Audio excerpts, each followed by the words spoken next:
Hello दोस्त, कैसे हैं आप लोग। जैसे कल हम लोग पढ़ चुके थे कि भारत की संविधान 26 जनवरी 1950 को लागू हो गया था। भारत की संविधान 26 जनवरी 1950 में लागू हो गया था। भारत में संविधान 26 जनवरी 1950 को 26 जनवरी 1950 को तो लागू हो गया। कल तो ये हम पढ़ चुके थे। अब पढ़ेंगे भारतीय संघ union of India. Union of भारतीय संघ, union of India, union of India. भारतीय संघ भाग 1 में, भारतीय संघ की आलोचना भाग 1 में है। भाग 1 में ये अनुच्छेद 1 से अनुच्छेद 4 तक की बात करता है। अनुच्छेद 1 से 4 तक की बात करता है। अनुच्छेद भाग 1 में अनुच्छेद 1 से 4 तक भारतीय संघ का आलोचना किया गया है। भारतीय संघ का आलोचना किया गया है। देखते हैं अनुच्छेद 1 क्या है। अनुच्छेद 1 क्या है। अनुच्छेद 1, अनुच्छेद 1 ये कहता है कि जो भारत है वो राज्यों का संघ है। जो भारत है वो राज्यों का संघ है। जो भारत है वो राज्यों का संघ है, अर्थात हमारे देश में संघात्मक व्यवस्था है। हमारे देश में संघात्मक व्यवस्था है और हमारे जो देश है, हमारे देश राज्यों को मिलाकर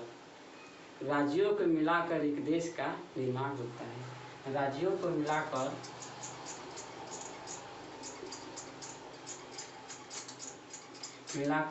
एक देश का निर्माण होता है। एक देश का निर्माण होता है। राज्यों को मिलाकर एक देश का निर्माण होता है और देश में कार्यपालिका, देश में अलग अलग कार्यपालिका और विधायिका का काम होता है। और देश में अलग अलग कार्यपालिका और विधायिका का काम होता है। जो हमारे राज्य होगा वो भारत से बाहर कभी नहीं होगा। राज्य जो होगा, राज्य भारत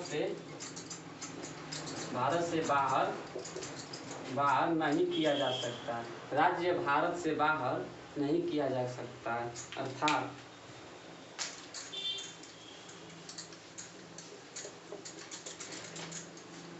अनुच्छेद 1 ये कहता है कि विनाशी राज्यों का अविनाशी संघ, विनाशी राज्यों का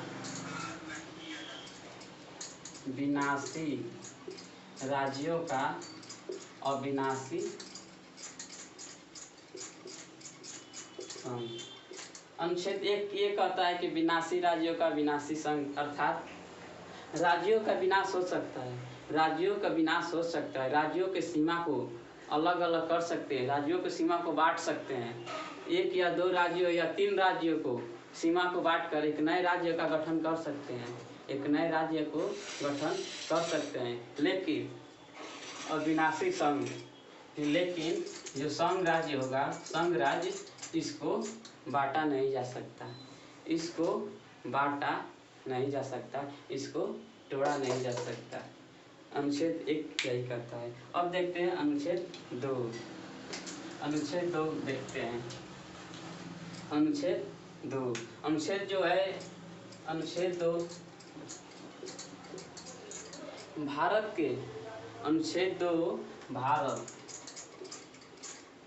भारत राज्य संघ क्षेत्र का बात करता है। संघ क्षेत्र का बात करता है कि भारत संघ क्षेत्र में एक नए राज्य को प्रवेश करा सकते हैं। एक नए राज्य को प्रवेश करा सकते हैं। एक नए राज्य को स्थापित करा सकते हैं। एक नए राज्य को स्थापित करा सकते हैं। लेकिन जैसे हम ये अनुच्छेद जो 2 है वो भारत के बाहर की बात करता है। अनुच्छेद 2 भारत के बाहर का बात करता है। जैसे सिक्किम हुआ। अनुच्छेद 2 भारत के बाहर अनुच्छेद 2 भारत के बाहर की बात करता है। जैसे सिक्किम हुआ, सिक्किम जो सिक्किम था, जो ये भारत के बाहर का राज्य था, लेकिन ये भारत का हिस्सा माना जाता था। ये भारत के बाहर का राज्य था, लेकिन इसे भारत का हिस्सा माना जाता था। यहाँ पर देशी रियासत थी, देशी रियासत। यहाँ पे राजा का शासन चलता था, यहाँ पे राजा का शासन चलता था। यहाँ के लोगों, यहाँ के जनता, सिक्किम के जनता भारत आना चाहती थी। सिक्किम के जनता भारत आना चाहती थी। जो सिक्किम के जनता थे, जनता भारत में आना चाहते थे, आना चाहते थे। देखिए राजा जो थे वो आने नहीं थे, तो वहाँ के जनता द्वारा, सिक्किम के जनता द्वारा, सिक्किम के जनता द्वारा एक अधिनियम पारित किया गया। एक अधिनियम पारित किया गया, अधिनियम 1974। अधिनियम 1974। सिक्किम में अधिनियम 1974 पारित किया गया और 1974 में वहाँ की जनता, 1974 में जो सिक्किम था वो भारत में आ गया। 1974 में सिक्किम भारत में आ गया, भारत का हिस्सा हो गया। और यहाँ पर जो अधिनियम होता है, जो बिल होता है, जो विधेयक होता है, वो संसद, पार्लियामेंट पास करती है, पार्लियामेंट बनाती है विधेयक, बिल को, और उस पर सरकार काम करती है, फिर अनुच्छेद 3 की बात करते हैं। अनुच्छेद 3 की बात करते हैं। जो अनुच्छेद 3 है, एक राज्य को काटकर नए राज्य का गठन करना। अनुच्छेद 3 ये कहता है, अनुच्छेद 3 दूसरे राज्य को काटकर, दूसरे राज्य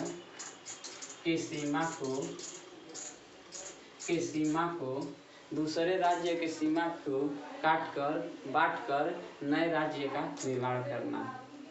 दूसरे राज्य की सीमा को काटकर, बांटकर नए राज्यों का निर्माण करना। और ये फर्स्ट कहता है, और सेकेंड कहता है कि सीमा का बंटवारा, सीमा का क्षेत्रफल को बढ़ाया घटाया जा सकता है।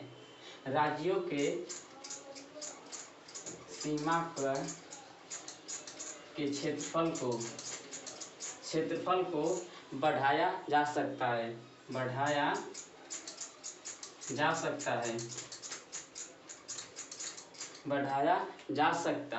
और तीसरा कहता है कि राज्यों के सीमा के क्षेत्रफल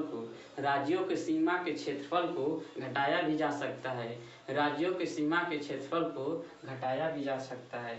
राज्यों के सीमा के क्षेत्रफल को घटाया भी जा सकता है। और जो राज्यों का नाम भी परिवर्तन कर दिया जा सकता है। अनुच्छेद 3 कहता है कि इसमें राज्यों का नाम भी परिवर्तन किया जा सकता है। राज्यों का नाम भी परिवर्तन किया जाता है, यानी कि दूसरे राज्यों का दूसरा नाम का परिवर्तन किया जा सकता है, राज्यों का नाम बदला जा सकता है। ये राज्यों का नाम बदलने का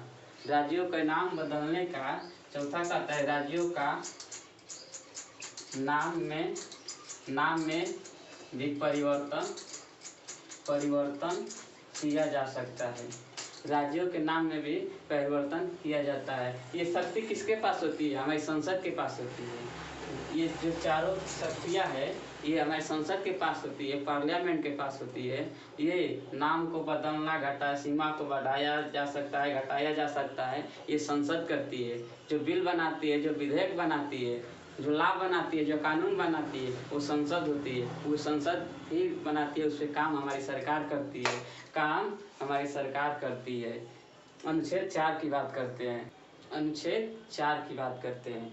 जो अनुच्छेद 4 है हमारा, जो यूनियन ऑफ इंडिया का, जो भारतीय संघ का लास्ट अनुच्छेद 4 है, अनुच्छेद 4 है वो कहता है कि जो हमारी संसद है, अनुच्छेद 4 ये कहता है कि जो हमारी संसद है वो हमेशा काम जो हमारी संसद है वो हमेशा काम किसी बिल या प्रस्ताव या विधेयक पर करती है, किसी बिल या प्रस्ताव या विधेयक पर काम करती है। हमारी संसद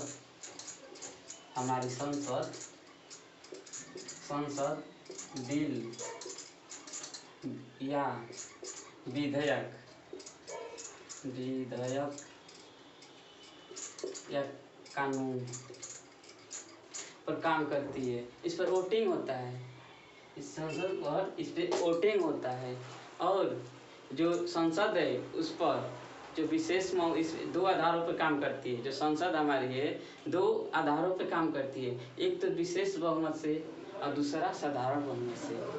एक तो विशेष बहुमत से और दूसरा साधारण बहुमत से। संसद 2 आधारों पर काम करती है। पहला साधारण बहुमत,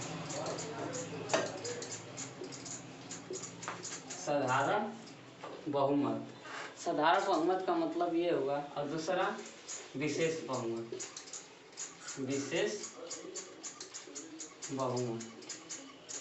साधारण बहुमत का मतलब ये हुआ कि कुल सदस्यों का 50%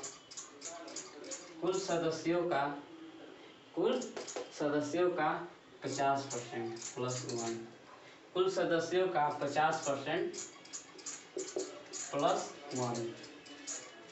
साधारण बहुमत का मतलब यह होगा कि कुल सदस्यों का 50%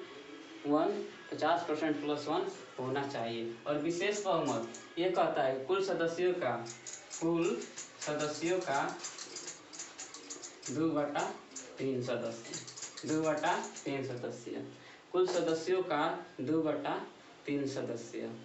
ये हमारे विशेष साधारण बहुमत हो गया और विशेष बहुमत हुआ। संसद अनुच्छेद 2 तथा 3 का काम, संसद अनुच्छेद 4 में ये भी लिखा है कि संसद अनुच्छेद 2 तथा अनुच्छेद 3 का काम, अनुच्छेद 2 तथा अनुच्छेद 3 का काम साधारण बहुमत से करती है। साधारण बहुमत से करती है। ये अनुच्छेद 4 कहता है, यहीं पे टॉपिक 1 होता है। अगला हमारे नेक्स्ट डे रहेगा राज्य का निर्माण कैसे होता है।